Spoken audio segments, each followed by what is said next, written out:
Hello, guys. Welcome back to another episode of ProView. And welcome, Amit. Hi, And Monzer.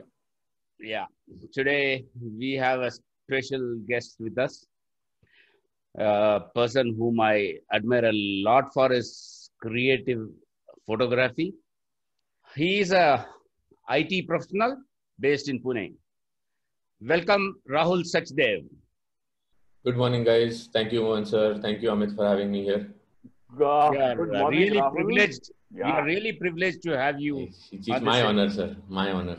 My honor. yeah. So Rahul कैसी रही दिवाली यार मतलब It was a fantastic Diwali at home. Unlike any other Diwali in the last decade, I believe. I don't think I've spent Diwali at home in the last 10 years. So, situations are such that we are all at home, right? So, well, enjoyed as much as we could at home. So that's about it. I mean, I hope you guys had a good Diwali as well. I'm assuming at home as well. I don't know whether you guys have started traveling, but No, that's it. Rahul. I mean, you're supposed to be this time in some part of Rajasthan, your favorite place, right? That's your favorite month, right? October. Yeah, it is my favorite month for Rajasthan, How no many doubt. years in a row you're going to Tal Chapar every year? Same time? So Tal Chapad, actually, what happened was I had this. Do you know about Bits Pilani in Rajasthan? Yes. Okay, so I was supposed to conduct a interview drive for one of my jobs in Rajasthan back in I think 2010 or 11, 10 February I think. And I read up about what is a place I can go. When I generally thought about Rajasthan, generally दिमाग में भरतपुर आता था.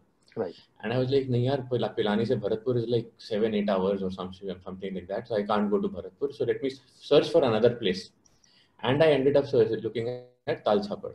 And when I went there, in a single day, believe me, in 2010, I saw some 12, 13 different tractors. Saw as in, Wow. took images very easily without doing much. मतलब ये left में Imperial Eagle बैठा है, right में Cinerus Vulture बैठा है, and I'm like कैसे चल क्या रहा है बस.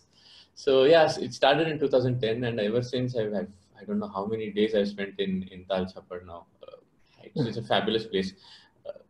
Yeah, around 10 years. So yeah, 10 years in Tal Chapad. So both me and Anuja, my wife, are missing Tal Chapad this time because a lot of times during Diwali we end up going to Tal Chapad. So, Yes, and that's why I asked a specific question because I know every October Rahul is there. कोई राहुल को पकड़ना है ना ताल चपर चले जाओ राहुल मिल जाएगा correct. Is your wife a photographer too? Well, she's a birder and who started picking up photography a little bit, but we met on a birding trail. So yeah, that is the reason we are together. Awesome. So Rahul, but actual journey कब चालू हुई? अब journey किसको बोलते हैं उस पर depend करता है. What is the journey? It started actually on the lap of my uncle or neighbor who stayed, the next door neighbor. I used to go every evening to his place after dinner and उनके lap पे बैठ के और other उनके stomach पे बैठता था, and he used to give me stories about Jim Corbett every night. I used to be there. My mom and dad were happy कि बाबा टेंशन चली गई थोड़ी देर के लिए. He used to regale me with stories about Jim Corbett, and then it started with collecting plastic animals, crying for getting a horse in a 1 BHK as my gift, and so on and so forth. So yeah, it's the love with wildlife started in as a child. The photography came much later. I went to US for my studies, and thankfully I was in a very beautiful area in the US in the Northeast, in a small town called Troy, which is surrounded by beautiful fall foliage in these months. And so that were there when I first got my teaching assistantship and got my first pay or stipend or whatever you call it. I purchased a Nikon N65, if I remember correctly, and that is when it started back in 2001. Then I came back to India in 2002, 2003 kind of thing. And 2004 May we were going to Rajasthan because my family also, part of my paternal family stays in Rajasthan. So we were going to Rajasthan and we happened to visit Ranthambore. And we stayed with Dickie Singh. And Dickie Singh's place, the Ranthambore Bagh back then, had a few very iconic frames. There were a few frames that he had put up in his hotel, which were like, mesmerizing. They were not necessarily of tigers, actually. They were, there is this very iconic tree in Rajbagh, which was full of mist and had cormorants all over it and beautiful images. Okay, so there were some 3-4 images that I saw that day that stuck in my mind. Like, ऐसी picture बनानी चाहिए. I should be able to click images like that. And that is how it started. I think that Ranthambore trip in 2004 opened up a lot of क्या बोलते हैं, a lot of things for me in terms of viewing wildlife. I did not used to notice birds in Pune or in Bombay up until that trip. And after that trip, I suddenly started noticing, अरे बाबा यहाँ पे भी bird है, वहाँ पे भी bird है. Birds are all around. So yeah, I got lucky with that trip. I didn't see a tiger. That's a different thing. But I at least got addicted to wildlife out there. Guys, for those who don't know, Rahul is an award-winning photographer. And 2017, right, Rahul, if I'm not mistaken, is that year where I think you got the high in your that photography award wala thing. And but मैं कुछ ज़्यादा नहीं बताऊँगा. So probably before any further delay, Rahul, all over to you. I mean, please share some amazing tips, tricks, and your images and your wonderful work with us. All right, boss. Thank you so much. Let me start sharing my screen. Okay, thank you, Amit. Let me start with what I feel has been my journey so far. I don't know whether it's a graph that goes up, graph that goes down, or graph that just a sinusoidal wave or whatever. Magar, this is the journey that I have experienced so far, and I thought about how do I go about talking about my journey when you guys told about this interview, and I thought that I can split my journey into probably 4 songs, which is why you see the cassette here. I think that there have been 4 distinct phases in my photography journey so far, and I call them songs because, unlike phases, I can replay the songs. Someday I would be in a mood for song 1, someday I would be in a mood for song 2, and so on and so forth. So it's not that phase 1 is over, phase 2 is over, phase 3 is over, phase 4 is over. It's just that these are different songs. On some particular days, I like one song more than the other. So for example, these days I'm more on song 4 than the other ones, but we'll see. Let's start and let's see how my journey went about it. Okay, so the song 1, in some sense, was my early days as a photographer, wherein my aim of photography was to get super sharp images, or try to get super sharp images, because probably I was not that well versed with my camera and my limitations or my abilities in terms of getting sharp images. So this was a stage where I was very happy if I ended up getting sharp images, like the one that you see on the screen right now. जो हम लोग करते हैं ना, मतलब वो magnifying button को press करके वो फेदर को देखते हैं पूरा. Yes, when they say क्या बाल की खाल, I don't know the difference. बाल and बाल की खाल, yes. Something of that sort, yeah. So that was the stage. Things started with. It was also a stage where I was very happy when I used to get a sharp image. So I was generally not very happy with myself. यार ये देखो मेरा photo. I would come back home and show my images to everybody, kind of thing. Then I think the general normal progression from that stage is to start getting different species. Mm-hmm. And since I started with birds, since birds is what attracted me more, I think species is also something that I got stuck with, and I did a lot of searching of species in terms of trying to get rare species that not many people will have, and try to go and make decent images of those. Again, a stage where you're generally happy about yourself because you're getting new and new species, and you're like, wow, kya mast bird hai, kind of thing. Then came the stage 3 of my journey, wherein I, for some unexplicable reason, I suddenly started going away from the species kind of journey, and I started looking for more story in the images.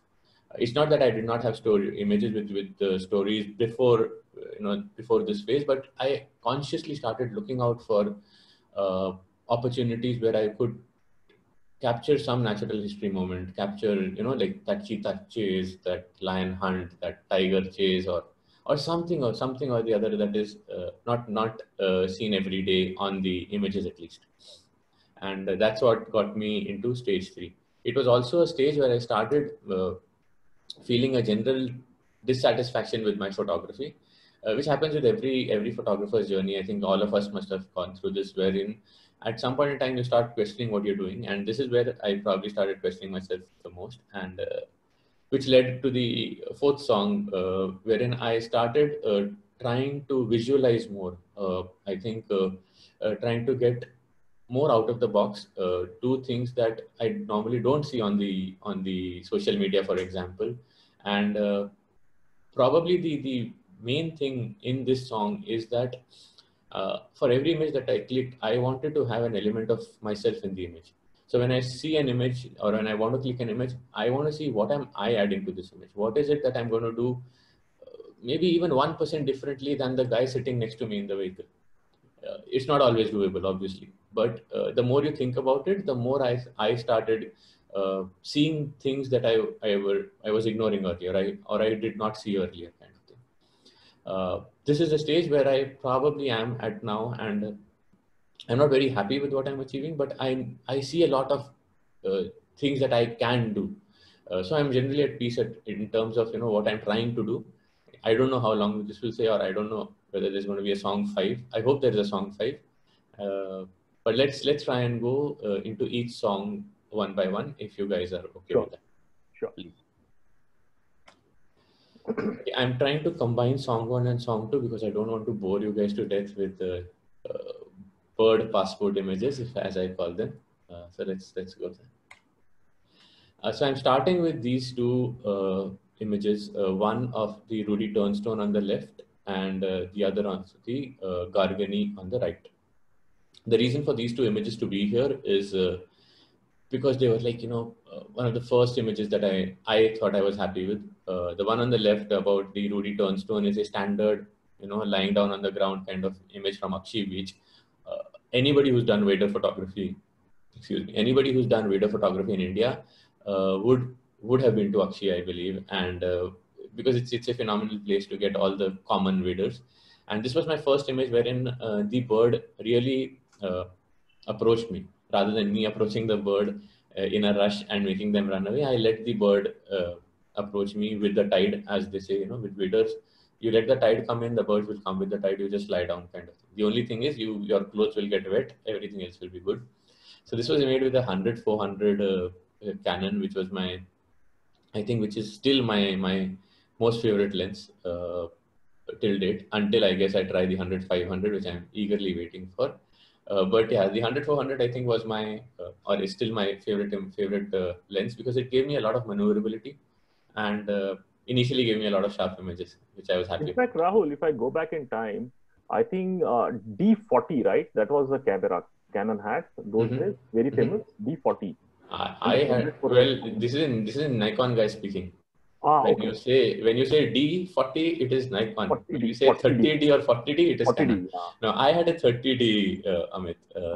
So I had a 30D for a long time. Then I had a 50D for a long time. I never purchased a 40D. I don't even remember if there was a 40D, but yeah, I never purchased that. So 30D is what this was, 30D and 100-400. Okay. Yeah. Okay, so the image on the right is of as I said, of a Gargani teal. I like this image even today. The reason being, there is some work being done on this image from the photographer's perspective. Apart from the fact that I went low and had a nice separation of background. If you guys know of the place, this one is clicked in a place called Kavdi, where you have a river and a small bridge that goes across the river.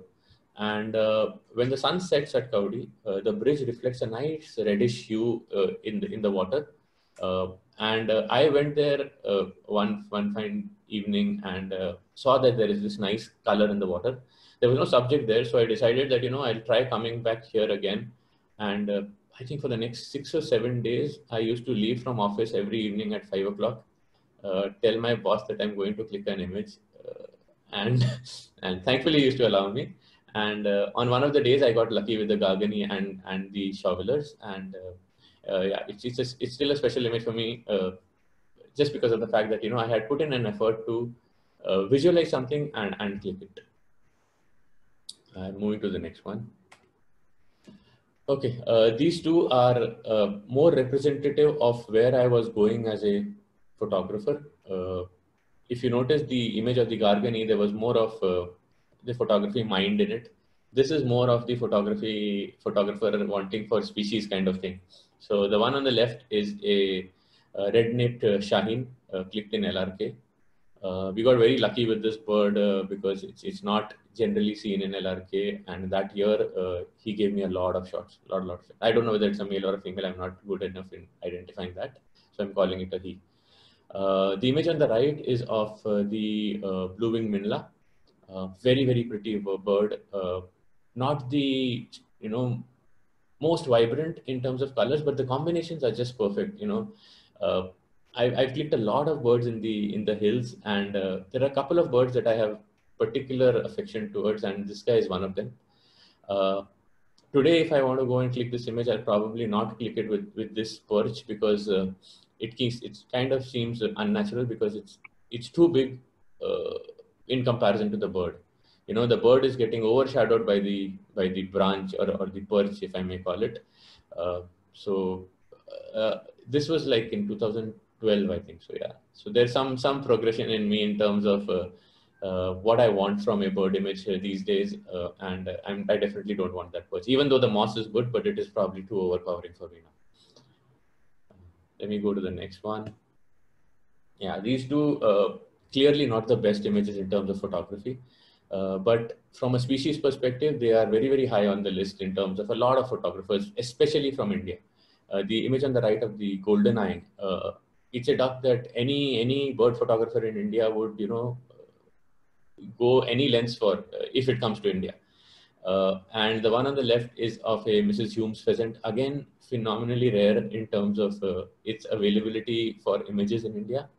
Both these images have not been clicked in India. The reason I included these in the slideshow is that during the song 2 of my journey, what I started doing was, in addition to try rare birds, I tried to go and look at these birds where they are not rare. For example, the one on the right is called common goldeneye. And I'm like, boss, to get in India, it is like a miracle. How can you call it a common goldeneye? So it has to be common somewhere. So I went where it is common, right? Kind of thing. So this was, the one on the right was clicked in Japan. The one on the left was clicked in Thailand. And both phenomenal birds, brilliant experiences in terms of getting the images, but photographically, nothing great. The one on the left took more time than the duck. The Humes pheasant, we took around 3 or 4 days of waiting. It's very similar to how you click a Koklas pheasant in Pangut Sattal, wherein you go early in the morning, wait for them to come down from the higher elevation, cross the road, go down, or the other way around kind of thing. And we waited at areas where they were seen quite often, and got lucky on one of the days. This was clicked at around 6:45 in the morning. At around 7:15, there was a big thunderstorm, and the entire day was washed out after that. So yeah, I got lucky on the third day with this gentleman, and he gave me some really satisfying moments in the field. So by this point, you have that migration from 100-400 to your prime. Oh yes. This is, sorry. Yeah, these are both with the 500 mm. Okay. Yeah. So yeah, this was the time when I had already migrated to the 500 mm. I migrated much earlier than this, probably around 2010. These were around 2015, 16 kind of images. But these days, I hardly carry the 500 mm. Amit. I am trying to go more and more away from the 500 mm because I personally feel that it restricts my ability to think in terms of compositions. So I don't only carry the 500. And if I have only one lens to carry in a field, I don't think it's going to be the 500 anymore. I did that for a while, but I think it plateaued me as a photographer. I did not, there were a few years where I did not do anything much as a photographer. And I think I attribute it to me getting the 500 mm. Nothing against the quality of the lens. It's just that I think it took me a longer time to get used to that lens and think about compositions with the 500 mm kind of thing. But yeah, these days it's more of the 100-400 that I'm sticking with. Only occasionally the 500. That's a surprising thing, Rahul. Again, you went back to that your 100-400. And the only reason what you said is you have a better chances of composing your images there? I don't know whether it is better chances. Okay. My mind, I think, works better with the 100-400. It's probably just me. I know of a lot of great photographers who are always on the 600 mm. and do some phenomenal stuff. But I think I need more of that flexibility in my hand to think more than anything else. Again, a couple of fairly hard to get species. One is the red-faced Leosichla on the left, or probably this race of it is called the scarlet-faced Leosichla. And the one on the right is a very, very special bird for me. It's called the white-tailed robin. It's one of the rarest birds that I have ever clicked. And both, by the way, with the 500 mm. They are standard, in your face kind of bird photographs. And I did this first trip to Thailand just for this bird on the right, the white-tailed robin. We saw it thanks to the cameras these days, this was probably clicked at 3200 ISO, and it was always in that kind of light. It never came out in bright light for us to make any images, but the cameras did phenomenally well at that higher ISOs as well. And when I reached Thailand, I asked my guide that, I had given him a list of 6-7 birds that, these birds I want to get. You do whatever you want to do. And the first on the list, topmost, was the white-tailed robin, because I thought that will be like, wo mil gaya, matlab, ho gaya kaam. And that is the first bird that he showed me. He's like, here, and kind of thing. And it was phenomenally easy. So that, as I said earlier, I started going to places where the rare birds are more common, kind of thing. So yeah. A couple of more birds. I have included these in the slideshow, not because of the birds in itself, but because you will see that the initial images were more brighter with a greenish background, and now things are getting more darker and darker. Probably reflect my mindset also in some sense, if you ask a psychologist. But this is what I started doing more and more. That try to use light better. Try to be in places where there is spotlight kind of thing, and generally try and do something with exposure, not anything else. Generally try to control exposure better to give a more strong visual appeal to the images. That is what I believe these two images do. Both clicked in Thailand, both in the southern part of Thailand, on a couple of different trips there. Which brings me to the next stage. Since I started thinking more about exposure and exposure compensation during my species journey, I think it was time to now look at the journey where I started looking for stories and started really finding myself as a photographer, if I may say so. Okay. Both the images from Rajasthan, from Gujarat and Rajasthan, but both from areas that I'm particularly passionate about. One is the one on the left, which is the shrike eating the spiny-tailed lizard, is from Tal Chapad. And the one on the right, which is the red-nipped Shaheen eating a pigeon, from LRK. The one on the left, actually, when I was, to be honest, when I was shooting this image, I didn't think about the end result. I was just shooting because this guy is eating something and he was giving me time. And when this grass blade that you see that is going through the bird, through the spiny-tailed lizard's heart kind of thing, when I noticed that for the first time while I was processing, I'm like, this probably represents to me the inner soul, or the soul of the lizard going away, or going out kind of thing. So it just made the story that much special for me. The image on the right of the red-nipped Shaheen, that is there. Well, I like the image because of the feathers being there. It's not just a static bird eating kind of thing, but it was also a time where I spent a lot of time with this bird, trying to understand how this bird behaves, trying to understand how to get a bird with a kill. Because up until that time, I was always in awe of, I'm still in awe of the Bangalore photographers and the Chennai photographers these days, who are very successful in tracking down raptors on kills. I wasn't that good. I still am not that good with them, but with this bird in particular, this specimen in particular, I got lucky a few times because I understood its behavior, and I was able to track this bird well enough in terms of its daily pattern and how it went about doing a kill. I've noticed in LRK that unlike the peregrine falcon, the red-napped shaheen, whenever it's there around, it always likes to hunt on pigeons. That's my personal observation. I might be wrong on that. And this guy always used to be around the salt workers. I don't know whether it was just this specimen or whether all red-napped shaheens will prefer that. But this guy was always eventually, when we ended up searching it, it was always somewhere near the salt workers. So it probably like pigeons, because pigeons also are near the salt pans, salt workers in LRK. So yeah, this is how the story part of my journey started. I started doing more and more trips and tours where I would get interactions and try to maximize the chances of getting a natural history moment. So anybody and everybody who's been to Bharatpur would know of the talab or the pond in Bharatpur right near the Kevaladev temple. Which is a phenomenal place for action photography if you're into bird action kind of photography.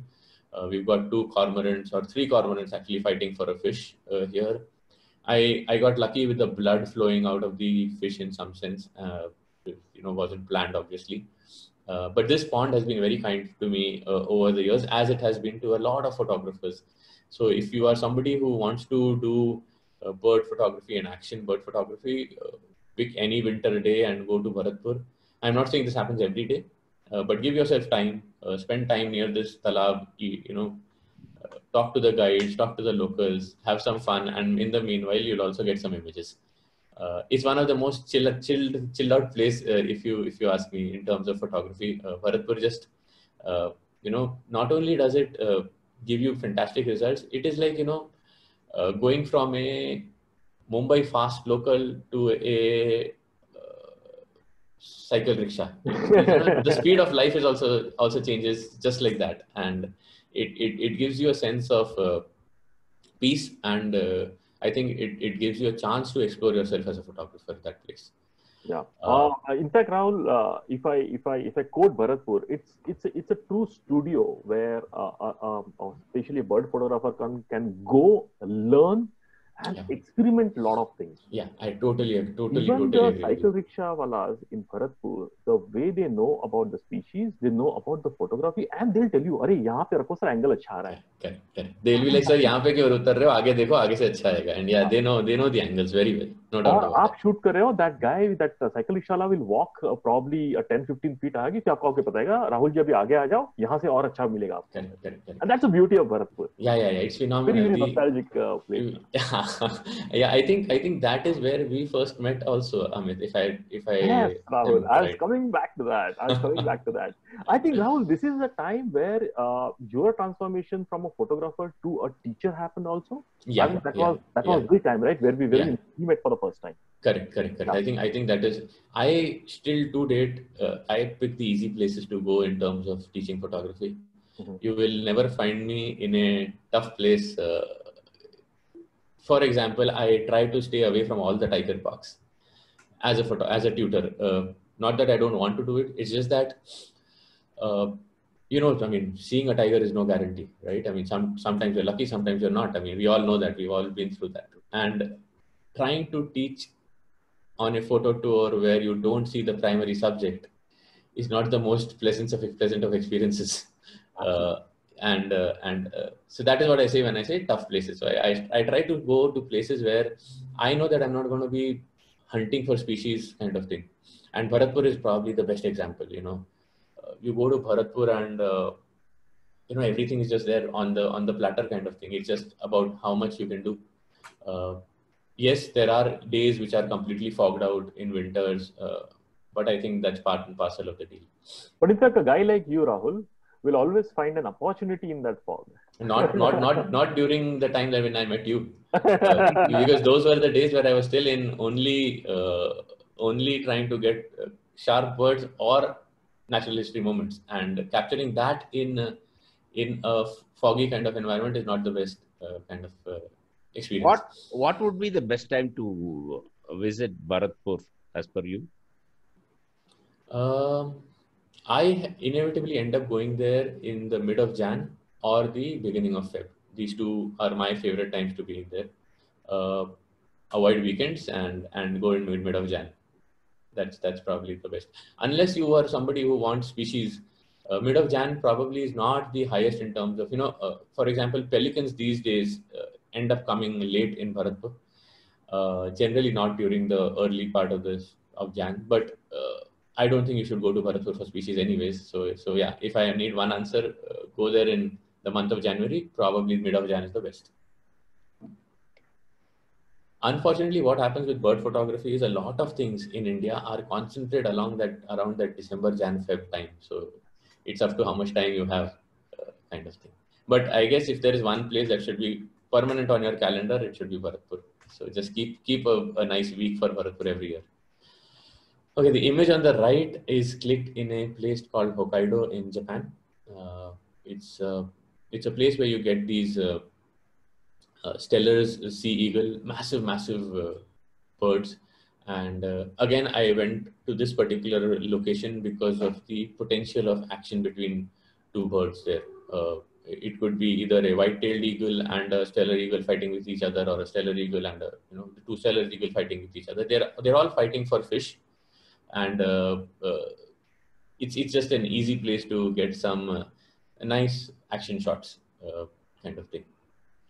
We'll see more of Hokkaido, I guess. Yeah, you had a question, sir. This is one place I would just love to visit. Yeah, it is phenomenal. Also, in terms of the weather, it is fabulously cold. I mean, biting cold. But from a photography perspective, if you're a bird photographer and you like to do some international kind of tours, this is one place that you should go to, because it's not about species. You're not going to come back with like 40, 50 species. Okay, I don't expect that out of Japan, or at least the winter in Japan. I mean, otherwise Japan has a lot of birds and you can get maybe hundreds of species if you want to. But during winter in Japan, the kind of tour that I do, at least, I concentrate only on 5 or 6 species, and the most amount of attention is given to action and creativity, and that's what it is about. You do Google on Hokkaido bird photography and you will be mesmerized with the kind of stuff people have done. Right, continuing with the natural history movement kind of things, we get lucky sometimes with rainbows. It took me a lot of years to get lucky with rainbows. I used to see a lot of rainbows when I used to go to Africa, because it's generally you end up seeing rainbows, but I was never lucky enough with the subject. And on this particular trip to Amboseli, we got lucky with a few elephants, and who gave us decent amount of time around the rainbows. The image on the right was something that I always wanted to take. I did not plan the lioness being there, but I saw a lot of images from my friends wherein they used to go to Africa and come back with these images of the lion shaking its mane and nice water coming out kind of thing. I was always unlucky with that up until 1 year in Tanzania, where I got lucky with these two guys.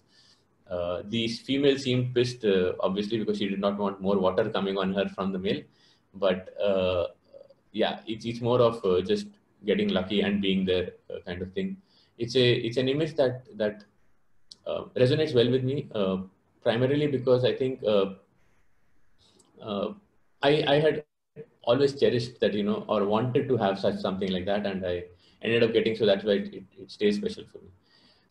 It is also the time when I started thinking more on black and whites. Lately, even my backdrop here, and you will see that things are going more and more black and white for me, because I think black and white conveys emotions much differently and much strongly than how color would do, which is why I I try to end up doing black and whites a lot these days. Let me go on. Yeah. Then this image happened one fine day in Ranthambore. This is arrowhead and lightning, I think. Now famous tigers, 2 tigers from Ranthambore. This was the stage where they were about 2 years of age, and they were trying to establish who's the dominant among them, who is going to get the area of the lakes. So this is very close to Rajbagh, and we found them one morning at around 9:15. Almost, if you know about Ranthambore, that's almost time to leave the park. 9:30, 10ish, you are supposed to leave the park kind of thing, right? So we found them at 9:15. three siblings, two females, one male, and the mother. And the two females seemed agitated, seemed at edge. So we decided that, let's take our chances and let's wait at a spot which is so these two were sitting 30 or 40 meters apart, and we had a choice of going and sitting next to one of the two. We chose to sit where the area was slightly more open, hoping that if there is an interaction, it happens in this side and not on the other side. And I got lucky with the place where the interaction happened. Thankfully, I had my 100-400, not the 500 on. If I had the 500, I wouldn't have got this frame. So with the 100-400, I was able to fire off a few shots. I was happy here, not because of the technically getting the sharp image, but because despite the roar, and believe me guys, the roar here, of the tigers was like something that I'm not going to forget ever. And I had like three other friends with me in the vehicle, and two of them just froze. They have images where the two tigers are coming together, and then they roar, and their images freeze. And then they got up, got down, and they started going the separate ways. And that's when they started clicking again, because the roar was so phenomenal and so scary, because it was like hardly 15 feet from us, not more than that. And thankfully, I mean, that's what I'm happy about, that I could still keep clicking. I think the years in the wild help you understand the behavior and help you be ready for the situation. So that's the only thing that I take away from this image, that, the only thing that I did right was that I was able to click. And if I'm not mistaken, you have won Nature's Best Award for this. Yeah, this one got the Nature's Best Photography Award in 2017. Obviously, I was very surprised with getting that image, getting that award. I was not expecting that it's going to get an award, but thankfully it did. It changed a lot of things for me. Obviously, it gave me recognition. Every photographer wants that at some stage in life. And what it did for me, more importantly than that, is it started changing my journey a little bit. It started making me this image, or in fact, after getting an award for this image, I started thinking differently in terms of what I want out of images. Because, to be honest, there was some sort of dissatisfaction within me somewhere that was, there is not much of me in this image. I haven't done very much apart from just being there, getting the technical things right and clicking. I haven't done much else here. So I started to then push myself to do more in each image in photography. And that is what I think led to the next stage of my journey, which is Song 4, which is where I am today, kind of thing. Okay, this is where I, as I said, started visualizing and started adding more of me into the images. To explain what that means more clearly, so this is one particularly cooperative bird species called the Indian skimmer. If you're ever going to Bharatpur, this bird is seen in the winter months in a place called Chambal. Right. And it is a phenomenally confident bird. If you see it, they are like, Amit must have been there multiple times, and they are like just there. And even with 100-400, you sometimes come up with situations where you're not able to compose well because they're so close. And so this image that you see here was clicked in 2012, 2013, wherein I went to Bharatpur to shoot, or to Chambal to shoot these birds. I have always been somebody who believes in doing research about a place before you go there. When I say research about a place, it could mean, it could mean knowing which season to go in. It could mean which guide to choose. It could mean which hotel to choose. That is what I used to do up until 2013. I knew which season to go in. I will not go in a bad season. I will try to maximize the probability of getting the bird. But after 2017, I think something happened that I started researching slightly differently. I started researching light in addition to researching species and probability of getting them. So obviously some things come with experience. So Chambal, as you would know, Amit, I don't know, Mohan sir, if you've been to Chambal, but if you go to Chambal, it's a narrowish river, not very narrow, but it's a narrowish river with a steep bank of around 100 meters on one side, if I'm not mistaken, of sand, of that Chambal ka Ghati. Bihar. We heard, yes. And on one side there is a not 100-meter kind of or that big a wall, but there is still a slight slope that goes up where people do a lot of farming. So the green that you see in the background here is actually farms. Mustard, yes, correct. Mustard farms. Okay, so over a period of time, when I started doing more and more of creative stuff, I started looking at places where I can get rimlets and silhouettes more easily. And Chambal suddenly struck me, you know, when I was planning a trip in 2019-20. These days, you know, I started thinking that, you know, Chambal could be a place where I could experiment a little with rimlet kind of thing. So the next time I went to Chambal, I ended up getting an image like this instead of the one on the left.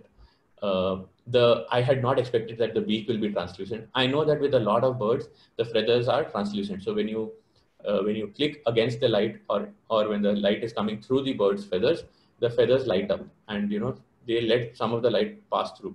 Unlike mammals, wherein to get a rimlet, you need a lot of fur. For example, elephant will never give you a rimlet image or almost never give you a rimlet image very nicely.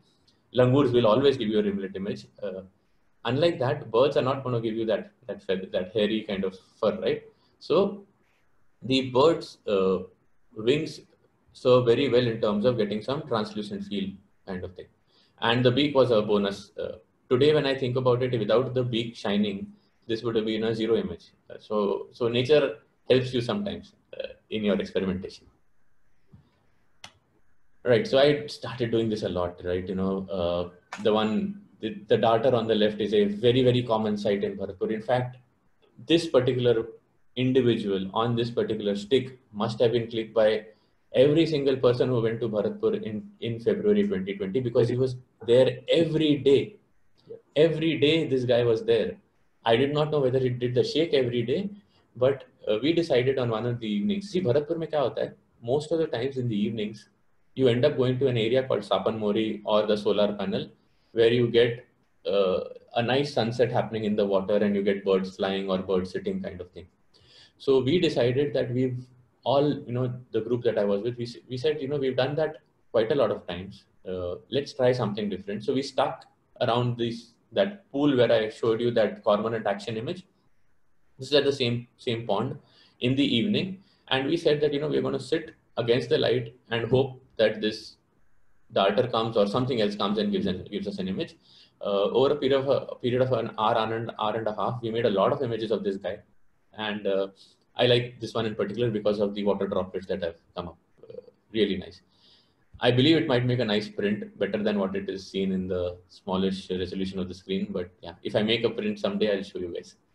The image on the right is again a standard rimlet image that I try to look for these days. It's not a standard image in terms of the positioning of the birds. I call it the teapot because they look like a teapot to me for some reason. Two ostriches in the Masai Mara, and this is my favorite pastime in Mara. If I'm not seeing cats, I'm trying to make rimlet images. I think that's what I do these days. Now, technically, when you shoot the backlit images, I mean, if I see both these images, see the bird is in between, the sun is opposite. You try to avoid sun also hitting your lens, right? Yeah. Do you play with the exposure compensation here and the white balance also? Yeah. So two things, right? As you would know, there are two ways to do rimlet images, rimlet or silhouettes. Both have the same technique, if I may say so. One is you point the camera at the bird and you underexpose massively, right? I mean, obviously, the first thing in any rimlet or silhouettes is positioning. So you position yourself such that you, the subject, and the source of light make a straight line, right? If you are in a straight line with the subject, the source of light, and you, then you are going to get more chances of getting a rimlet. Now, the difference between rimlet and a silhouette is that, imagine this ostrich image, for example. If the background was the sky instead of the ground here, if the background was the sky, it would have been a silhouette because the background is bright, right? So it would have given a silhouette. You ensure that the background is not brighter than the bird, then you end up getting a rimlet. So for both of them, you could either go exposure compensation as you suggest, or you could go meter lock. I use the meter lock method, wherein what I do is I point my camera towards the brightest part in the sky. It could be the sun, it could just be the sky, and I lock my metering. In all your cameras, you've got that AEL or the star button in Canon, wherein you can just lock the metering. So I tell the camera that, assume that the light that's going to come in is as bright as the brightest area in the screen. I lock the metering and then I click. The reason I am more partial to that, two reasons, I think. One is I am a very forgetful person. I hope that word is right. I might be forgetting that as well. So if I do exposure compensation, and let's say I did a -3 exposure compensation and I click this ostrich, I got the rimlet image. I'm very happy. And I'm seeing that image, and suddenly something else happens in the field for which I do not need exposure compensation. I need 0 or +1. There is a chance that I will forget it. And I'll click that image at -3. Or ho gaya correct kalyan. That moment is not going to happen again, and I've lost the scene. So I've done that earlier, obviously. That is why I don't do it anymore. So I know that is not the way for me. The second reason why I don't do that is sometimes even -3 might not be enough. Right? There could be situations where -3 is not enough. My camera, at least the 30D, jitna mujhe pata hai, when I used to started clicking it with 30D, 50D, they did not give me any chance of going below -3. -4 was not an option. -5 was not an option in the camera. That was not there in the menu. Okay. There is a way these days in some cameras where you can go up till -5, but still there is a limit. So why limit yourself to that? Just point to the brightest area, lock the reading, click. It will reset itself after that. Everything is hunky-dory. So I use that approach. I think I like that approach better. Cool. White balance you play while shooting, yes. or white balance you play while shooting, or you try to do that in post?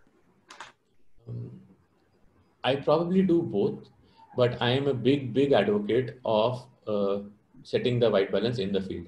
Okay. For this image, for example, for both of these images, the white balance would have been around 9,000 or more, whatever, around that area. But I will come back to the white balance at the end of the slides. Okay. So we'll talk more about the white balance at that point in time. Because Rahul, there are so many audience here. They are just beginning their photography and all, and they always wonder how did they clip. Even when I started, when I used to see this kind of images, I also always wonder, yaar, ye kya setting ho sakti hai? And that's why there's this question to you.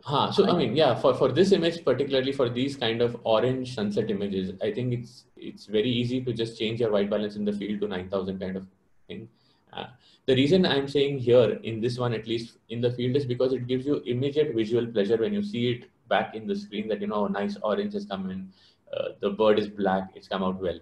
Versus if assume that you kept the camera at auto white balance, and for some goddamn reason the camera decided that 3000 Kelvin is what it wants to keep it at. Okay, for some reason the camera could do that. In that case, even at sunset, you're going to get a very, very flat image, and you'll probably end up ignoring that image later. Sure. Right? So yeah, underexpose or metering lock and a warm white balance, I think that is the key to this. Thank you. As I said, if the background is bright, you end up getting a silhouette, right? So silhouettes is I think even more than rimlets, I go back to silhouettes in terms of when I'm feeling that there is a lack of creativity in me, I end up clicking silhouettes. It is the shortcut to creativity. I think rimlets and silhouettes are the shortcut to creativity. And sometimes very wrongly also considered the end of creativity by a lot of people. Okay. So these two images, the reason I picked up these two silhouettes are because they are not your conventional silhouettes that you take every day or that I take every day. Most of my silhouettes are probably where the subject is more than 50% of the frame. These are images wherein the entire environment is the subject, right? The tree of that image of the leopard going down is as important as the leopard itself. Without that huge tree, I don't think that image would have had any impact.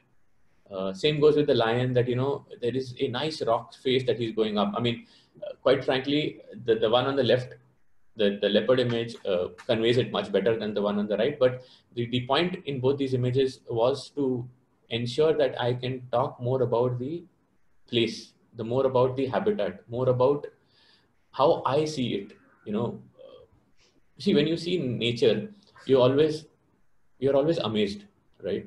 And somehow I felt that, you know, going wider helps convey that magic better than close-ups, which is why I've gone wider on these two things. I could have very well gone very close to the leopard, because this leopard, this image, for example, has been clicked with a 500 mm on a teleconverter on a crop body.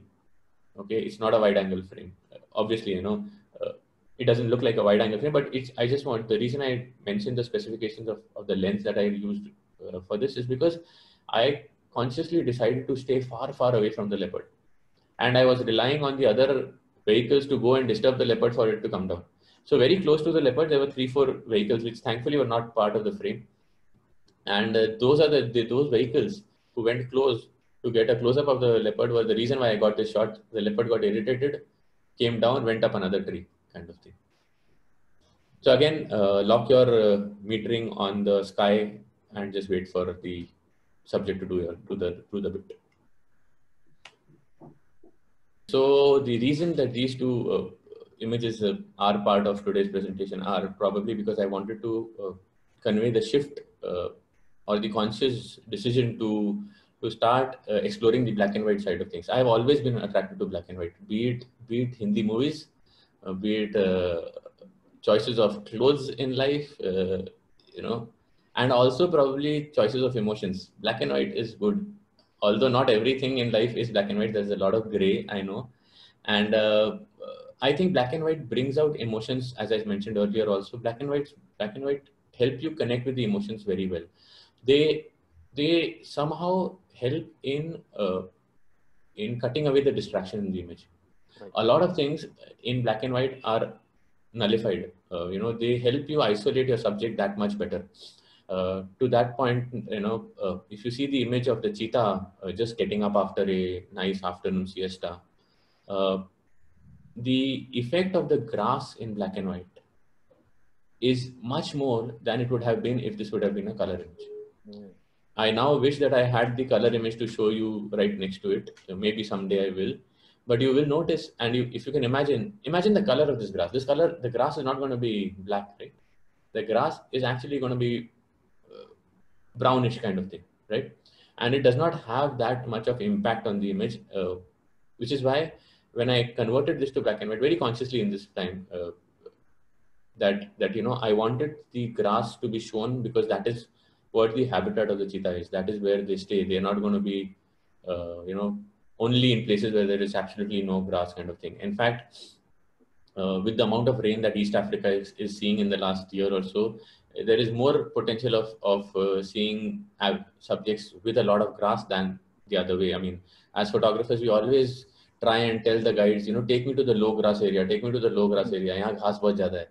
But sometimes grass really helps in conveying the entire scene. The image on the right is of the lilac-breasted roller. I clicked this image for two reasons. I have a similar image of the pale chanting Goshawk as well, who was sitting on a kopi in the Serengeti. Mm-hmm. I chose to show this image because here again I made a very conscious decision that, you know, I don't want to show the bright, vibrant colors of the lilac-breasted roller. That my chap sitting next to me in the vehicle is also going to do. This he will probably not do. I don't want to show the colors of the bird to show the beauty in the frame. I just want to try and create something different. You know, this could be beautiful to you, this could be horrible for you, you know, and that is something that me as a photographer have learned to accept. I think that, you know, not every image is going to work for everybody. If it works for you, fine, you know, and you should be happy with that kind of thing. Now, that is a pretty, kya bolte hain, important statement when I say that, you know, if it works for you, you should be happy. It should not be an excuse to keeping your bar very low. Ki bhaiya mere ko to acha lagta hai, main khush hu. But with experience, you will realize what I mean. You know, more and more, if you start clicking for yourself, I think your inner need to do better also improves. Rather than just, for example, there was a stage where I was just copying probably, you know, what others are doing. Now I'm trying to come up with a path which is probably slightly different. more black and whites. Now this is obviously, I bumped up the contrast a lot in processing as well to get the pure whites in the background instead of grays kind of thing. There were no clouds, so I got lucky with that in terms of the sky. Both images, I think, are somewhat, kya bole? They isolate the subject very well. They isolate not only in terms, for example, in terms of the lion, the pose. The reason I chose one of, or this image in particular, or this pose in particular, compared to the other 30-40 images that I made during this sighting of this lion sighting, is because it seemed as if he could soch raha hai, you know? He's like thinking and not very happy and trying to convey that, you know, I'm all alone on the top. You know, I'm losing ground, which is why I try to keep a lot, not too much of the rock, a little less of the rock, so that, you know, he's almost submerging, guys, and he needs support from us. The one on the right was actually clicked, I think, in Jan this year, December, Jan this year, when COVID had just started doing the rounds. We had started hearing about the COVID. This was not, I mean, I did not plan to come up with an image with a social distancing kind of message, which ended up being that, wherein, you know, the animals can have social distancing, so maybe we can as well. So this is a bird. This is a species called the Coki's hartebeest, if I remember correctly. Yeah, it's a Coki's hartebeest. Clicked in Mara. Clicked at 4 o'clock in the afternoon. Yeah. So I think one of the things that people think about silhouettes. Rimlet, I agree. Rimlets generally are at the end of the day or at the beginning of the day because they need the sun at that angle. Right. But silhouettes can happen at any time when there is shadow on one side of the body. It need not be at 6 o'clock in the evening. It could be at 4 o'clock in the evening as well, right? I mean, I am just talking about places which have the sun in the position like India. I'm not talking about the Arctics where the time of the day and I saw Mohan sir's presentation and talk, and he showed that bear clicked in Finland at 12 o'clock in the night with nice golden light on him and all that. So I'm not talking about that. I'm talking about places like East Africa where 6:30 is sunset. So you don't need to wait till 5:30 kind of thing to start searching for opportunities to click silhouettes. You can start that at 4 o'clock if you want to. Kind of thing. In fact, is a fixed mindset about the time of the day. Yehi golden or yehi sahi time Yes, and all. yes, Now, yes. one small example I want to share, which I shared with when Praveen was presenting also. See, in the landscape photography, when we go to places like a Pangong Lake or we go to places like Andamans and Nicobar, if you wanted to hit that correct colors, you know, of that sea, or Pangong Lake again, it's a salt lake, right? So you get a beautiful colors, that aquamarine and all the stuff. Yeah. Time to shoot these places is post 11 o'clock, because when the sun hits from the top, get the beautiful spread of that aquamarine shades, you know. So हम लोग को है ना बना के रखा है कि ये ना ये time है 1 घंटा and शाम को. But some places, if you have a better knowledge on the light and how the light behaves, I think even at that 9 o'clock, 10 o'clock, you can end up creating some amazing frames. And in fact, going back to your presentation, Rahul, the spotlight things can always get at any time of the day, right? Yeah, absolutely. Depending on where the perch is, where the bird is sitting, and from where the light is hitting, right? Correct. No doubt on that. Absolutely agree. Your reference to landscape reminds me of how I started actually. I mentioned that I purchased my first Nikon N65 when I was a teaching assistant back in 2001-2, and I was in a very serene place, a very beautiful place, and I was like, I'm going to be a landscape photographer. And landscape is, as everybody thinks, I think I also thought landscape is very easy, and I started doing landscape, and I made some terrible images, man. I have the slides even today, and I knew nothing. And I know now, over the years of teaching, I think I have realized how difficult landscapes are, and I truly appreciate what both of you have been doing with landscapes, and you know, the phenomenal landscapes that you've been coming up with. In fact, whenever I used to go to Ladakh, I never went there for landscapes, unfortunately. But there is this one gentleman called Sati. I don't know whether you guys know him. His website goes with SATI dot something, I forget. So I have sent a lot of students to him inadvertently. So every time when people used to ask me, this is back in the days 2000, 11, 12, when, you know, not many of us were doing landscapes, and his landscapes from Ladakh were like phenomenal. And the good thing about his images was, you know, he used to tell about कौन सा filter use किया है, GND ये वाला use किया है, you know, what is GND, ND, what tripod, whether this is a stacked frame of multiple frames, and so on and so forth. So he used to tell a lot, and good learning. And you know, when I started reading his images, I was like, boss, ye mere se nahi hone wala. Kind of, this is too tough for me. And I still hold to that when I see you guys clicking some brilliant landscapes. Maybe one day we all will go together, and I will click puffins for most of the time in Iceland. You guys click landscape, and I spend a couple of days with you. Amen, amen, amen. We'll see. But yeah, so yeah, case in point, the point that you started with, yes, that golden light is good.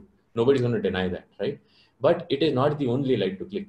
For example, even this lion is not clicked in golden light. This is also like I think around 4 o'clock image. Especially when you're not looking for the background to be phenomenally good in terms of silhouettes. Silhouettes don't need to wait till 6 o'clock, right? Again, some naturalistic moments in the one in the Mara, both in the Mara actually, which is both in the Mara. The reason for including the image on the left is that you need to be open for opportunities. You need to be ready to receive. So here, this is an image where luckily I got both a silhouette and a rimlet in the same frame, right? I did not plan for it. I was trying to get the rimlet of the subjects in the back as well, which is why I had positioned myself like that with the 2 lions and the subjects in the back, looking at them kind of thing. And all of a sudden, since, I mean, you know, just like tigers, you know, lions, male lions especially, are also celebrities, you know. The moment news comes that, you know, there's a male lion sitting in the open at 6:15, 6:30 in the morning, every vehicle is going to rush there, like tigers, right? So this dust that the vehicles leave in their trail is what caused the silhouette at the back. So that is the dust of the vehicle. It's not a storm or anything. So it's the dust of the vehicle, which works very well for a photographer in getting a different image, right? The image on the right is of a very old lion called Lol Parpit. He's the name, if I am not mistaken, the name means big mane, a big maned lion. He's one of the biggest lions in Masai Mara. Now, you know, there is a group that I am part of in the Masai Mara where we follow the male lions in terms of their lives. And every day I open my social media account and see the messages on the group. I have my fingers crossed, because any day there could be a message that this guy is no more. He's now 16 years old, and he's given me some fabulous times. You know, very, very confident chap, least bothered about vehicles. He and his brother, Olbar Noti, both have been very, very successful in some of the most photogenic areas in Mara. So this was clicked in an area called the Topi Plains, close to the Topi Plains, if I may say so. And so I was waiting for this guy to get up and give me a nice full silhouette kind of thing, but he was in a mood to sleep that morning. He had his fill, and there was a kill on the right, which is why the lesser carnivores were coming close to the kill too. And seeing that this guy is very peaceful, and probably, I mean, they understand, the lesser carnivores understand lions better than us, and we were like, marega sale kahan kya kar raha hai? But this jackal was least bothered, and I like how the positioning of the two, you know, talk. Somehow it talks to me in terms of the old Jungle Book days, where a lion quite unexplainably has a ally in a hyena or a fox or a jackal kind of thing. So that is what it reminded me of, kind of a larger than life kind of story. So that is what it is. In fact, Rahul, if I see this image from the other side of the thing, इसमें जो मजा है यार, वो उसमें नहीं आ सकता. I mean, it's the plain lion and this thing. So if you imagine this image wherein you keep yourself in between the source of light and the subject, you get a lion sitting, and you get the jackal. Now, it's an old lion. I don't want to be somebody who's going to talk about how beautiful a lion looks in terms of the facial, you know, or the hair or whatever. But this is an oldish lion, not in his prime, not the most breathtaking looking lion anymore. But by using blacks, by hiding some of the so-called blemishes, if I may say so, as a photographer, it still brings the massiveness of the lion in picture, and yet saves him from the embarrassment of if there is any hit, if there is any mark, because the older they are, the more injured they are, kind of thing, right? So yeah, so that's what it is, which brings me to the next frame, and probably a more I'm not very successful at this style yet. I hope to be successful in the future, but I'm trying to experiment a lot with this these days, wherein I try to produce motion more than the birds do. Okay, so I am not a very big fan of flamingos in terms of clicking portraits. Okay, which is why when I saw these guys in the evening in a small artificial, or not artificial, small rain-filled water body in Tanzania, I thought that, let me try this out, because they were very steady. They were going about their business. So I went very slow shutter speed on this, and I physically moved the camera after a point in time. So let's assume that, when I used to teach about architecture kind of thing, which I don't know at all, to be true with you. But one thing that I used to teach was that, let's say you are in a place where there is not too much of light, it's not too bright, and you have the luxury of going at like let's say 1 second. Okay, let's say Taj Mahal. Okay, a pretty extreme example, might not work, but listen me out. You've got Taj Mahal in front of you. You are on a tripod. Assume that they allow you a tripod inside, and you keep your camera at 1 second. Now, fingers crossed, the Taj Mahal is not going to move, right? So, क्या होता है कि if the people in front of it are moving, and if they move enough in that 1 second, you will end up getting just the Taj Mahal and everything else gone, right? Something similar is what I wanted to try with birds. That I want to try that ghosting effect that you get, right? And see what happens. It is just different. If I may say, very true to my heart, the flamingo thing is just different. It's not. I can't say whether it is good or bad. It is just different. Yeah. I can interpret it as if, again, that, the soul of the birds going away, or, kind of thing. But the one on the right is where I think there is a lot of potential to experiment. These are little egrets in Kaudi, flying around with a darkish background, and you use a slightly slowish shutter speed. And what I've done here is, if the bird is moving to the left, I move the camera to the right. Okay. I've just gone against them. And I spent a good 2-3 hours here, made a few decent frames, 90% straight to the dustbin, 10% or maybe 5% to the dustbin after thinking a little bit, and maybe out of 100, maybe 3 or 4 images which have come out acceptable. And there's a lot of potential in this, guys. Thing is, with the amount of photography happening in the world, getting sharp images and showing sharp images is not going to hold your audience. Okay, it's not going to hold your audience. So the audience, at least the audience, if I may talk about the audience for a minute, the audience needs some things wherein their thumb stops. The way your images are generally seen these days is a mobile screen and the thumb scrolling up, right? Or the index finger, however you use it. So you want that finger to stop for a second or two on your image. And I think these kinds of images help in doing that. And it's an area that not many of us, at least in India, I think, not many of us have explored. So I think whoever is watching this, go out and try it. It's very easy. You don't need very costly gear to get this. Okay, Rahul, one technical question on that. When you say a slow shutter speed, you have any favorites in that? Do you have any zone in terms of shutter speeds, the amounts, the numbers? Well, for this, the birds in flight, I think I was at around 1/10th of a shutter speed. Okay, now my second question based on that is, now to achieve that 1/10th of a second, which is not possible every time because of the prevailing light conditions, have you ever used filters to stop down the light? Yeah, I have used ND filters to do that as well. So, but not very often, to be true. I haven't tried this genre enough but a couple of times I've used the ND filter to do that. You could also use the polarizer. It depends on what lens you're using. For example, I don't think, at least I don't remember of having a polarizer filter for the drop-in kind of thing that 500mm or the 600mm have. And I don't think 500mm or 600mm are the lenses that you need for this kind of images. But let's say you're using a 70-200 or a 100-400 or a 400 f5.6 with a with a diameter size where the filter is a screw-on filter. Yeah, the screw. If you have a screw-on filter, then yes, your CPL or your ND can work very well. I think will work. Yeah, you know better. Your landscape. You live and breathe ND and GND. So Yeah. or CPL. Right. Thank you. Yeah.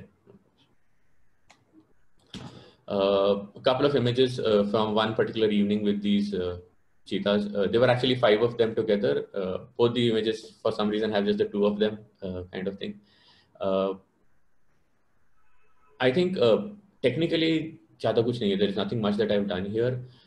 From a opportunity point of view, I think most important these days for me is to be able to see an opportunity.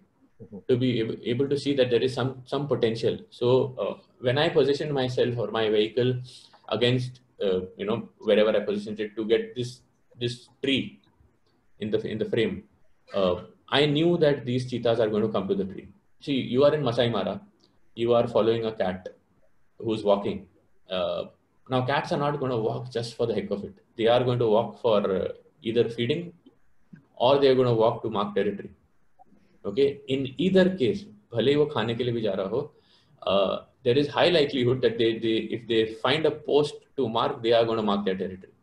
It is a no-brainer, right? So what happens with these cheetahs was that they were walking for like 3 or 4 hours, and we were like just following, ye tree pe ruke. Now the next tree is 1 kilometer down the line. We'll just go there and wait there. So one of the trees, we saw that if we go across the river. Okay, so there is a river, and this river that they crossed after they reached the tree. So the image on the right is just very subsequent to the image on the left. So we were across the river. We went across the river because from there I could get to an angle wherein the cheetah will be only against the sky. See, to get to an angle where the entire tree is against the sky was very, very important, and it is not always possible. So in this case, it was possible. So I said, let's go across the river. If they choose to cross the river, we will get a bonus. If they don't choose to cross the river, at least we'll get a frame wherein the tree is standing out against the sky, and we'll get them marking against the tree. Okay. So luckily, I got a frame wherein I got a sidelit of one of the cheetah, and the other one was still in shadow. He waited long enough for me to make that image. Which is what probably makes this, if you imagine this image without the cheetah on the left, it's probably not going to have the same impact as just a sidelit would have. The next image again was this guy is jumping into the river. I liked how the cheetah is shown against the rock, and the shadow, the way, the lengthy shadow is falling on the river. It just conveys a little more than what what it would have if I would have just gone into the frame kind of thing. I could have probably gone in and just taken just this much with a teleconverter and a big lens, right? Again, might have been a good image, might have been a better image, I don't know. But this image tells a bigger story to me because it shows the river a little bit. It shows what they're doing, what kind of environment they stay in, and so on. Yet, and still being kind of slightly creative because I try to consciously keep a sandwich here, top half black, bottom half white. Couldn't get it completely white as I would have liked to, but still it gives slight visual appeal is what I feel.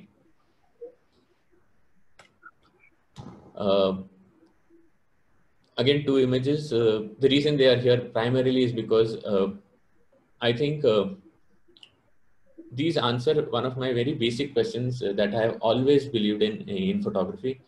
When you take an image, you should be able to answer this particular question very, very easily.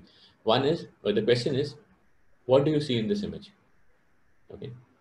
So when you see the image on the left, you see 2 birds, you see mist. End of story, nothing else. When you see the image on the right, you see the lion, tall rock, and some lens glare, right? A lens flare, right? Yeah. That's it. So I think it is very, very important, at least for me today in my photography, that everything that I have in my image is something that I want in the image. Okay. If you have something in the image which you did not want to be there, that means there is a potential to make a better image. There is always a potential to make a better image, don't get me wrong. But your image should always be consisting of things that you want in the frame. Whatever is there should be consciously there. मैं एक example देता हूँ हमेशा मेरी wife का के नज़र से. When we got married, we were obviously marriage में photo shoot होता है. ठीक है, तो we were standing together against a grey background, not black, and the photographer was doing a vertical frame, and on the bottom right there was some plastic का कुछ तो packet था, white color का छोटा सा. I did not notice it, but typically your photographer when he clicks the image he comes and shows it to you कि ठीक है कि नहीं, and my wife was like plastic क्या कर, because it was not supposed to be in the frame.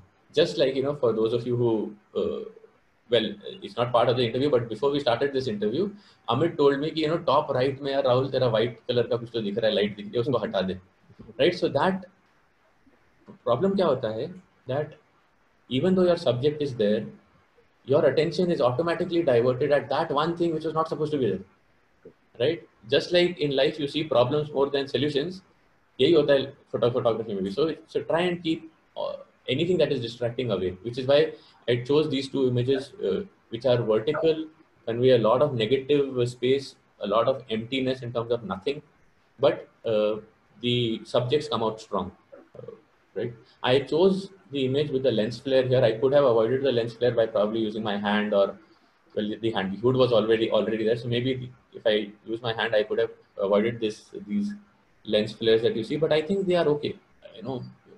Somehow they add some value to me. I could have cloned them out also probably in post processing, but I chose not to. In fact, Rahul, what the technical things you're sharing here, your ideas, your concepts on framing, I mean, how good you are in framing. See, technical thing ek baaju mein, but your framing is something, Rahul, I admire a lot, and which is very, very prevalent from your Insta profile also. So guys, those who are not followed Rahul, please go to his Insta profile. I'll share the link in the description. Please follow Rahul. Forget about just uploading images. The way Rahul gives explanation, the teaching part, the lighting part on all his posts. I still remember one of the elephant posts from the Corvette where it was such a beautiful frame, but he didn't like it, and he explained why he didn't like that. So please, if you are not following Rahul, please go back to his Instagram and please follow Rahul Tachdev on Instagram. That's his amazing teacher. Thanks, Rahul. Thank you so much. Again, a couple of simple images. Got lucky with the light in both of them.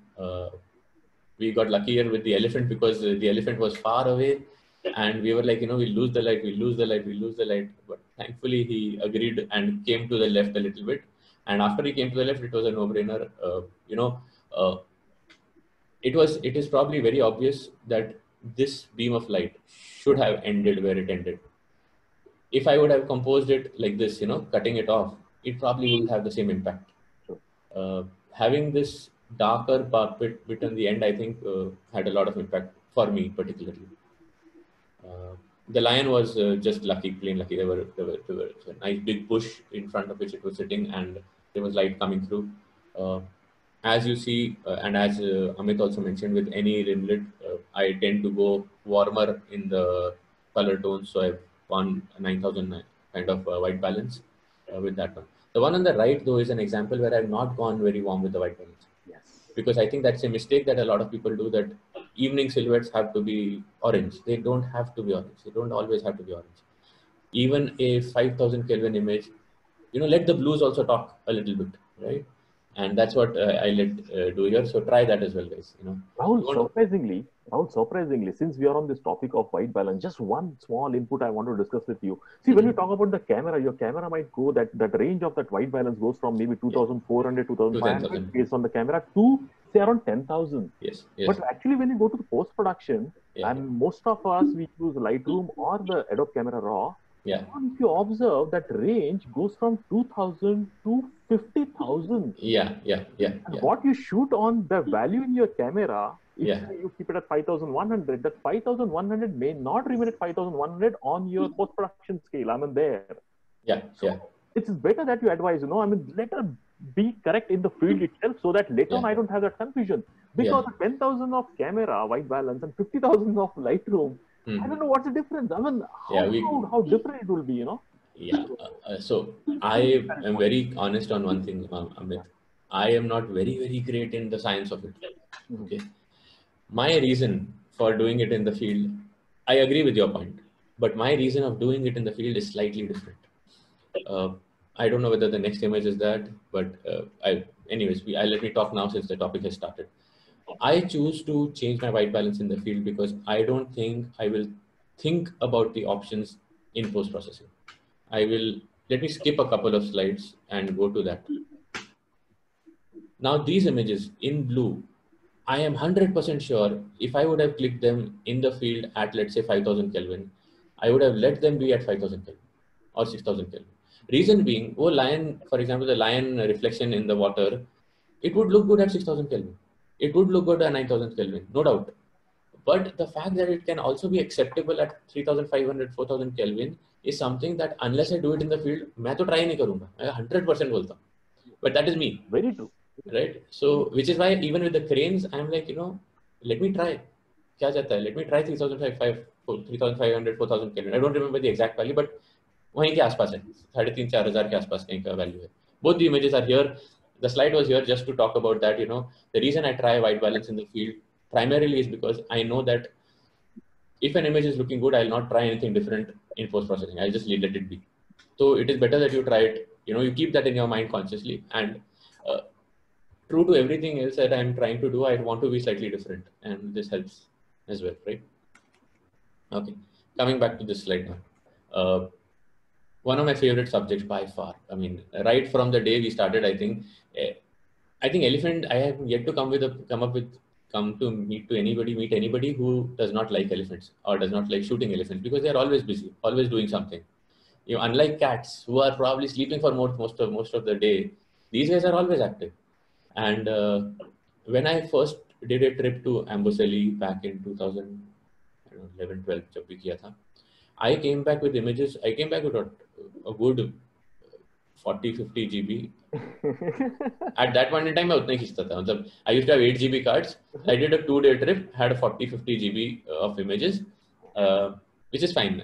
Maybe 80 GB, I don't know. But I did a sizable amount of shooting. Today, when I look back at that album, I don't like even a single image there, because they were all of them were just portraits. All of them were. And that is true. I think the first time you go to a place, unless you are being led by somebody who's been there, for example, Mohan sir, if you go to Iceland for the first time without Amit, who's been there 5 times and knows the places, your results are definitely not going to be as good as what you would do with Amit, right? It's a no-brainer. So I hope you agree and he's not going to shout at me later.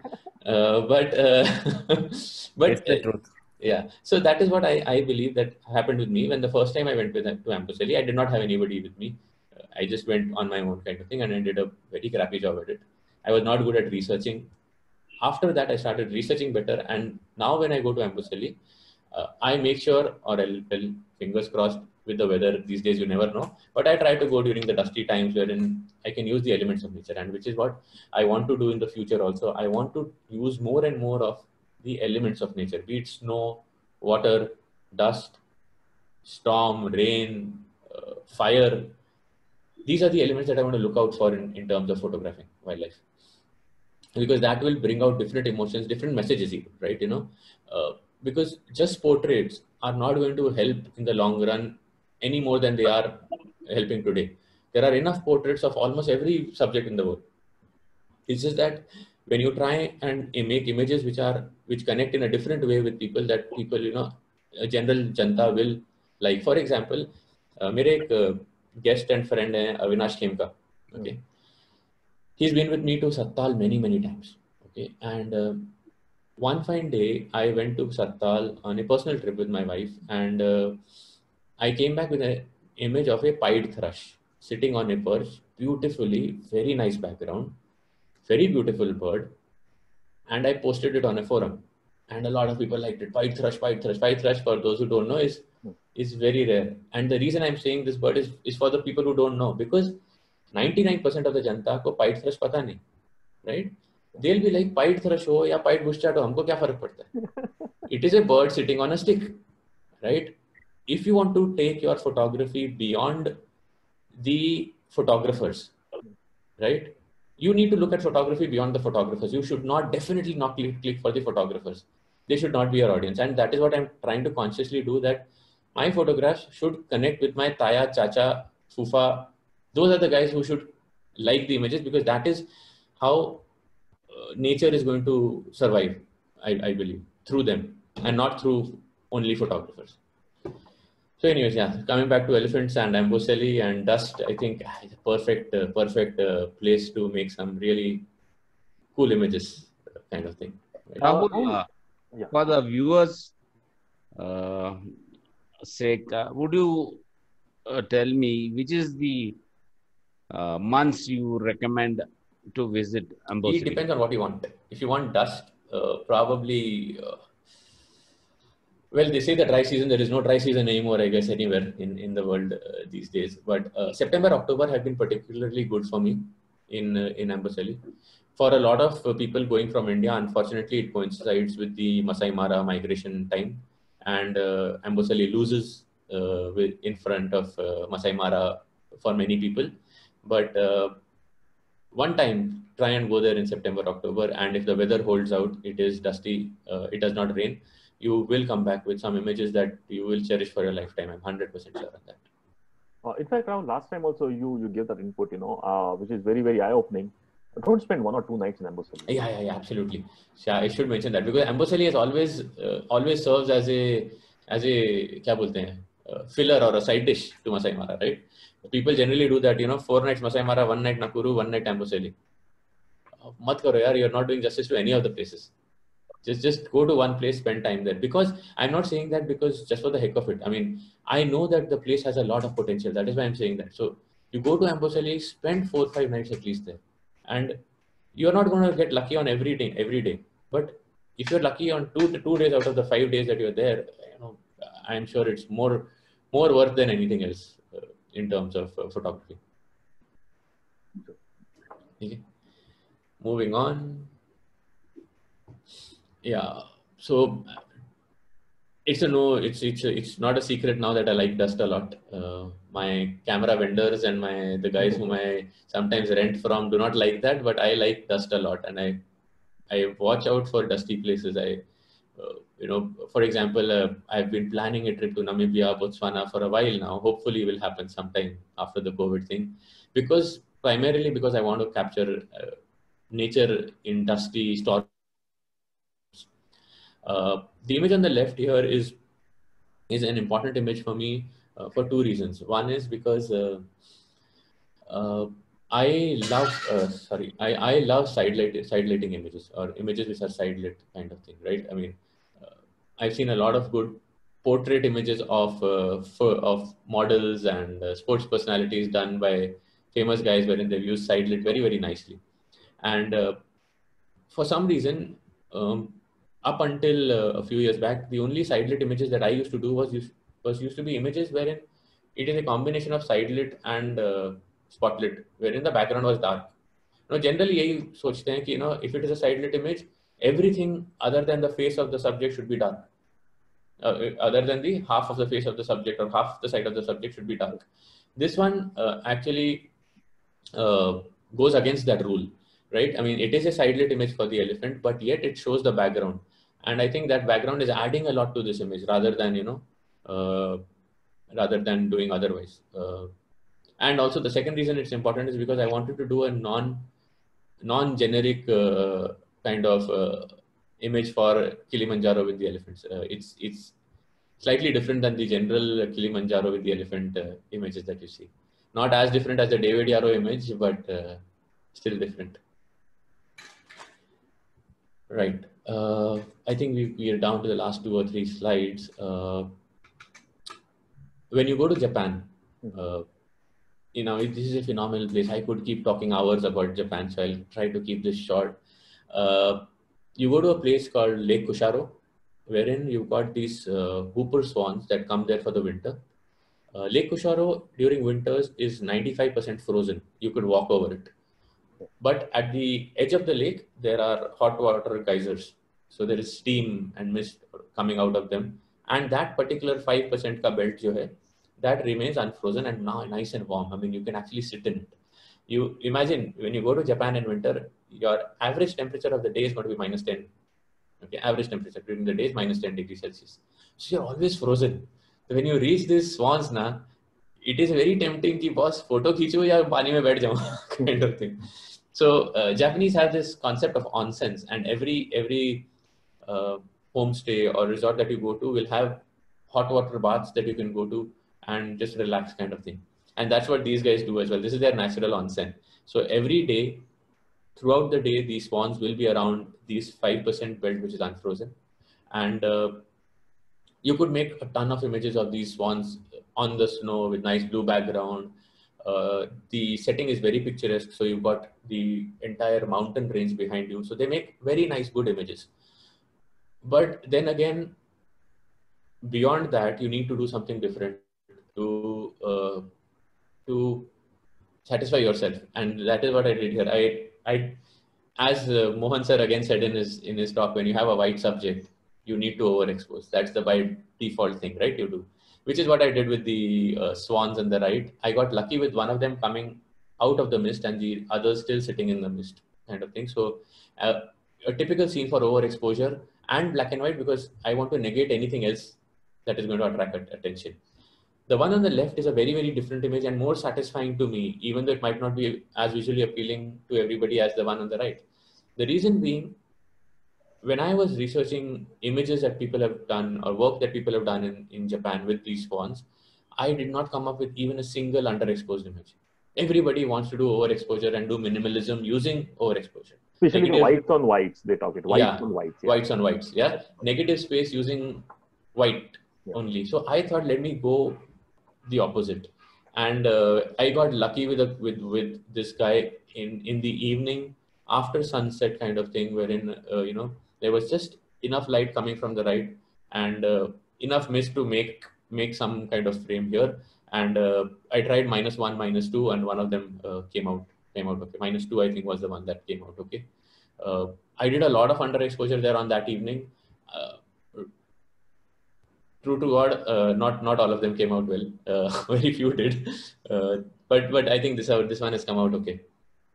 So I just wanted to have this here so that people should try different things. It is a very good thing to start looking at images that inspire you and try to do something similar, but don't stop at that. Okay, I'm not saying that don't pick up on somebody else's images and try to mimic them. You know, some people are dead against that. I am not dead against it. If you can mimic a technically brilliant image, it also means that you are now technically brilliant. If you can mimic something, good, but don't stop at that. You know, you need to find your own next step kind of thing. We've already spoken about these two in terms of white balance, which brings me to the last slide, I believe. This is a area which I'm exploring these days a lot. I have tons of images to process here still, so I'm very excited. But more misses than hit in this kind of photography, wherein you are going against the basic principle that, you know, keep foreground clean. That is how I at least started. You know, background clean, foreground clean, subject sharp. Keep as much distance between the background and the subject to get clean backgrounds. And I also had a slide sometime in my presentation years back wherein I said an out of focus foreground is more distracting than a busy background or something of that sort. But people change, I've changed. I now consciously look out for foregrounds wherein I can add mystery to the frame. Okay, these need not necessarily be black and white. They sometimes work well in color as well. But I think they take an ordinary scene into an interesting scene. I'm not saying they make it extraordinary, but for example, the image of the two giraffes, right? They are giraffes walking on a hill. It's an ordinary scene. Adding a foreground has added a mystery to it. A cormorant sitting on this tree is an ordinary frame. Adding this entire foreground and using the, this is with the 500 by the way, and using the good aperture that the 500 f4 has, I get nice circular out of focus kind of things in the frame. I don't know what they're technically called. Amit can help me if you want to. But bokeh is bokeh. Quality of bokeh. Let's say quality of bokeh is good in this frame in terms of how the aperture is, because it is directly dependent on the quality of your aperture. So it's just an experimental thing, and I think slowly and steadily I'm starting to see more and more people experimenting with this. And those of you who've not done it, it's an easy way to do. Next time you go to Bharatpur is a lot of trees, a lot of porous trees through which you can see the subject, and it works fantastically there. So try that out in Bharatpur. Give one day to it, one entire day. Do just this, do nothing else, and I'm sure you're going to get addicted very soon. And I guess that's about it, guys. Leaving you with one of my favorite images clicked in Mara on the 1st of January 2020. Who knew 2020 will be like this? But yeah, so yeah, a lion is sleeping with two cubs, watching the sun rise, and yeah, that's what it is. And my Insta handle is below. Rahul, interacting with you is always a pleasure. The energy, the vibrance, what you get in, that smile on your face, and lot of learning, Rahul, lot of learning. Thank you, man. I had a privilege to interact with you a couple of months back in one of the forums, Rahul, and a couple of your frames actually blew my mind. I mean, why today I discuss more on white balance is, guys, same thing, I never tried in my life going less than 5,000 for a wildlife, So definitely Rahul inspires me to go there, and I'm sure, okay, that's a reference point. But as Rahul says, keep experimenting more and you come out with some stunning images. Yeah. So this is what I learned from you, Rahul, personally. Mohan sir, you want to say something about Rahul? Definitely. Rahul, this has been a very informative session. And I am going to try a lot of things which you just told me.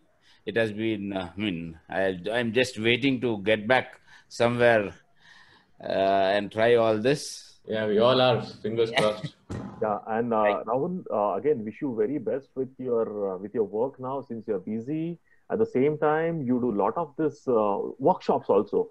Yeah, and guys, for those who wanted to attend Rahul's workshop, I mean, Rahul does very few selected workshops, very limited number kind of people in the workshops, a lot of one-on-ones also. So I am going to share the link of those handles, Instagram handle of Rahul, his website. I'm going to mention that in the description. Please contact Rahul. Please follow him on Instagram if you're not. And once again, Rahul, thank you so much, brother, for taking us through your just mesmerizing images, your journey. Thank you. Rahul, I'll tell you one thing. I wanted to give you this feedback. One of my friend who keeps on traveling with you, and he always says that, yeah, jahan par bhi hai na, people stop working because of the adverse conditions, weather, timing. That time Rahul starts thinking. So I'm definitely going to join you for one of these sessions, Rahul, for my personal learning. Because as a mentor, we don't get time to shoot. I'm sure in your case also, nowadays you don't get hardly any time to shoot. It's all about searching things, directing people, identifying lights, explaining them. But we'll definitely plan a trip soon. Yes. From you, lot to learn from you. Lot to learn from you guys as well, I think, right? I mean, I am waiting for the day when I can actually go to Iceland with you guys, and I'm not kidding on that. I mean, it's got nothing to do with the interview, nothing to do with the channel. Let's plan it. And with Mohan sir, I want to go to Corbett. I think I met you in Corbett for the first time. Yes. And please don't forget, you are taking me to Japan. You're on your next trip. Yes, I just love to go there, and I want to go with you. Done, Thank you so much once again. Thank you. It was just amazing. Thank you both of you, and thank you for whoever is watching and watched till the end. Thank you, and let's hope we can connect on social media soon. Thank you. Thank you. Bye.